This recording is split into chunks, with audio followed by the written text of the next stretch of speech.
Good evening. Our news summary for this Tuesday, the 11th of August. Between November 2024 and June 2026, 70 children with autism spectrum disorder, or ASD, exited the Disability Benefit Program after not meeting the required level of functional restriction.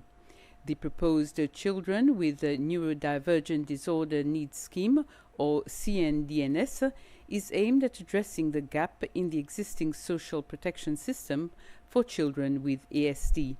The scheme would give immediate priority to these 70 children while also providing needs-based assistance to other eligible children under 18 who are residents in Seychelles.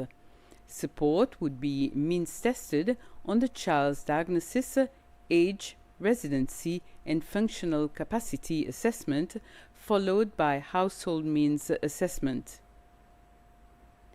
The Secretary General of the Indian Ocean Commission, the IOC, Dr. Ibrahim Richard, addressed the organization's priorities during an official meeting with President Patrick Emini at State House this morning. Dr. Richard assumed office as Secretary General in April this year. During his visit, he said he had met with political authorities as well as the Principal Secretary of the Ministry of Foreign Affairs and Diaspora in the absence of the Minister. Dr. Richard also said he had held discussions with other ministers on key issues including the environment and fisheries. During his meeting with President Emini, discussions focused on the priorities of the Indian Ocean Commission, including the modernization of the organization, the diversification of key partnerships, and political issues affecting its member states. A group of students from different secondary schools participated in the Work Readiness Workshop program. This is a part of the Ignite and Step Up for Life program. This workshop will help this group of young people better understand how to adapt in the workplace. Next week, more than 50 young people will be placed in a workplace where they will gain basic knowledge of different types of work. The Minister of Youth and Sports, Kelsey Bell, has noted that the program called Ignite is one where young people will be placed in different workplaces that will allow them to better prepare themselves to adapt and understand expectations in the workplace. Minister Bell points out that this program will also help young people become more confident in the decisions they make. She added that punctuality is also important. Secretary for Youth in Sports, Chief Executive Officer, distinguished guests, representative professionals behave, how careers are built, and how opportunities are created through discipline in their future careers. Without any further, Then I graduated and I won the President's Cup. all the very best in your studies. May I now request the Minister for Youth in Sports. What I want you guys to take away is that you guys should try new things, ask questions, explore.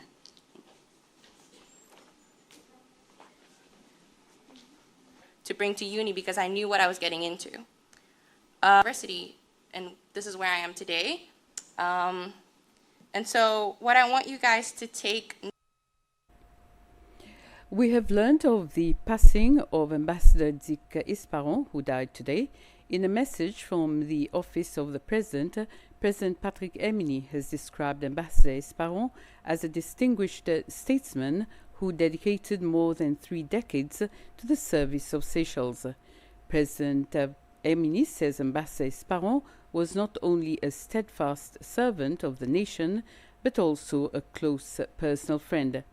Ambassador Esparon served 3 terms as a member of the National Assembly for the Pointe-la-Rue district.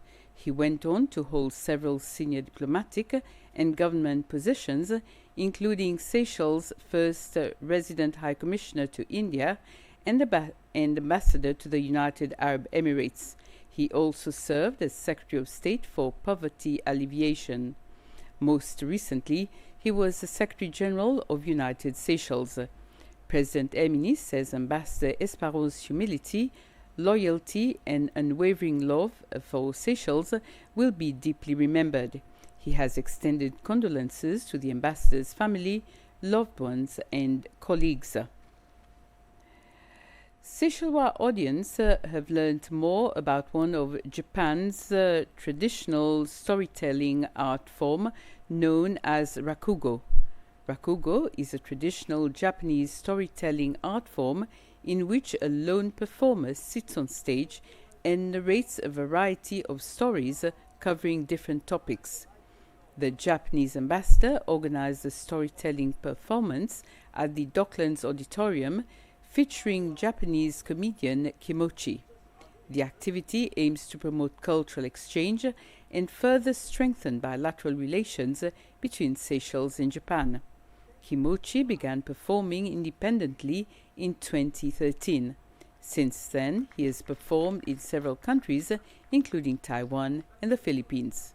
Some Buddhism priests try to share their Buddhism difficult stories to the ordinary people, but the stories were too difficult for the common people to catch up with. So most people, citizens, fell asleep with the difficult Buddhism stories. So Buddhism priests try to turn the stories into something interesting.